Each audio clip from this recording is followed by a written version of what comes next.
Cyber തട്ടിപ്പുകൾക്ക് ഇനിയും അറുതിയില്ല. Fort Kochi സ്വദേശിയായ ഡൊമിനിക്കിനെ ഫോണിൽ വിളിച്ചാണ് തട്ടിപ്പ് സംഘം തട്ടിപ്പിനിരയാക്കാൻ ശ്രമിച്ചത്. മഹാരാഷ്ട്ര നാസിക്കിൽ ഡൊമിനിക്കിന്റെ പേരിൽ 21 കേസുകളുണ്ടെന്ന് പറഞ്ഞായിരുന്നു ഭീഷണി. പോലീസ് വേഷത്തിലുള്ള ചിത്രവും ഡൊമിനിക്കിന് അയച്ചു നൽകി.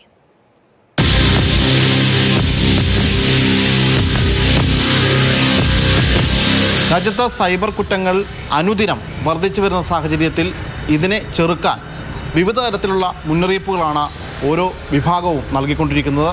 എന്നാൽ അതിനെല്ലാം അതിജീവിച്ചുകൊണ്ട് ഈ തട്ടിപ്പ് ഇങ്ങനെ തുടരുകയാണ് നിർബാധം. ഇന്ന് ഉച്ചയ്ക്ക് 1 മണിയായപ്പോഴത്തേക്കും എനിക്ക് BSNL നിന്നൊരു കോൾ വന്നു. ഞാൻ BSNL കസ്റ്റമർ കെയറിൽ നിന്ന് വിളിക്കണം. എൻ്റെ ഉള്ള നമ്പർ ഡീആക്ടിവേറ്റ് ആകാൻ വേണ്ടി പോകുന്നു. അതിൻ്റെ അകത്ത് എന്തോ ഒരു പ്രോബ്ലം ഉണ്ടെന്ന് പറഞ്ഞു. അപ്പോൾ കസ്റ്റമർ കെയർ കണക്ട് ചെയ്തിട്ട് സംസാരിച്ചു തന്നു. അപ്പോൾ ഞാൻ ഓട്ടോമാറ്റിക്കലി നമ്പർ 9 കണക്ട് ചെയ്താൽ കോളിലോട്ട് പോകുമെന്ന് പറഞ്ഞു. ഞാൻ 9 വിളിച്ച് 9 പ്രസ് ചെയ്തു. ഉടനെ അത് കണക്റ്റായി. ഞാൻ സംസാരിച്ചപ്പോൾ കസ്റ്റമർ കെയറിൽ സംസാരിച്ച് പറഞ്ഞു, എൻ്റെ പേരിൽ ഇങ്ങനെ നാസിക്കിൽ മഹാരാഷ്ട്രയിൽ പോലീസ് കേസായിട്ടുണ്ട്.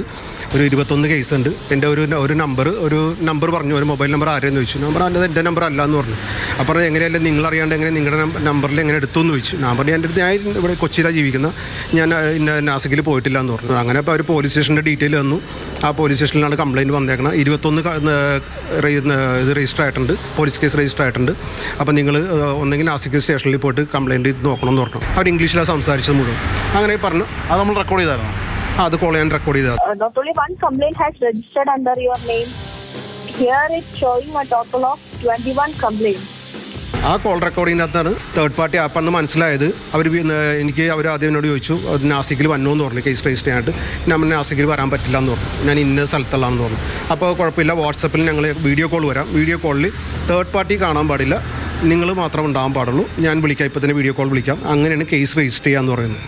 അപ്പോൾ എനിക്ക് മനസ്സിലായി സംഗതി ഫ്രോഡാണെന്ന് മനസ്സിലായി. ഞാൻ അങ്ങനെ തന്നെ ഫോൺ ശരി മാഡം ഞാൻ വണ്ടി ഓടിക്കണം, ഞാൻ കുറച്ച് കഴിഞ്ഞ് തിരിച്ചു വിളിക്കാമെന്ന് പറഞ്ഞു.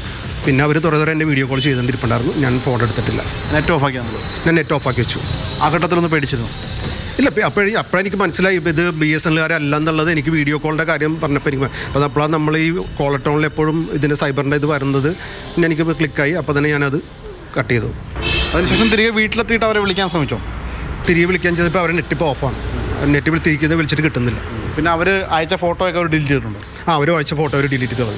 പക്ഷേ ഞാനത് സ്ക്രീൻഷോട്ട് എടുത്ത് വെച്ചിട്ടുണ്ട്. ഈ സംഭവം ഉണ്ടായ ശേഷം അദ്ദേഹം ഈ 1930 എന്ന ഈ സൈബർ ക്രൈമുകൾ അറിയിക്കാൻ വേണ്ടിയിട്ടുള്ള നമ്പറുണ്ടല്ലോ, ആ നമ്പറിൽ വിളിച്ചു. പക്ഷേ ആ നമ്പറിൽ വിളിച്ച ശേഷമുള്ള അവരുടെ പ്രതികരണം എന്താണെന്ന് ഡൊമിനിക്കേട്ടൻ പറയും.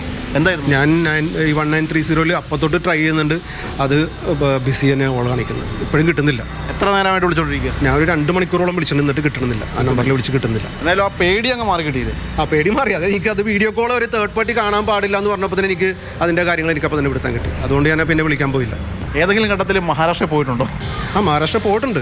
ഞാൻ പോയിട്ടുണ്ട്, പല ബിസിനസ്സുകാർ പോയിട്ടുണ്ട്. പക്ഷേ ഞാൻ നാസിക്കിലാണെന്ന് ഇപ്പോഴൊന്നും പോയിട്ടൊന്നുമില്ല. ഈ തട്ടിപ്പുകൾ ഇങ്ങനെ നിർബാധം തുടരുകയാണ്. എത്രയൊക്കെ മുന്നറിയിപ്പ് നൽകിയാലും ആ മുന്നറിയിപ്പൊക്കെ അവഗണിച്ചുകൊണ്ട് ഓരോ സംഘങ്ങളായിട്ട് വിവിധ ഇടങ്ങളിൽ നിന്നുകൊണ്ട് ഫോണുകളിൽ വിളിച്ച് ആളുകളെ പറ്റിക്കാനുള്ള ശ്രമമാണ് പലയിടത്തും നടക്കുന്നത്. അനീസ് തോട്ടക്കാരനൊപ്പം ശ്യാമപ്രസാദ് ഉത്തമൻ, മാതൃഭൂമി ന്യൂസ്, കൊച്ചി.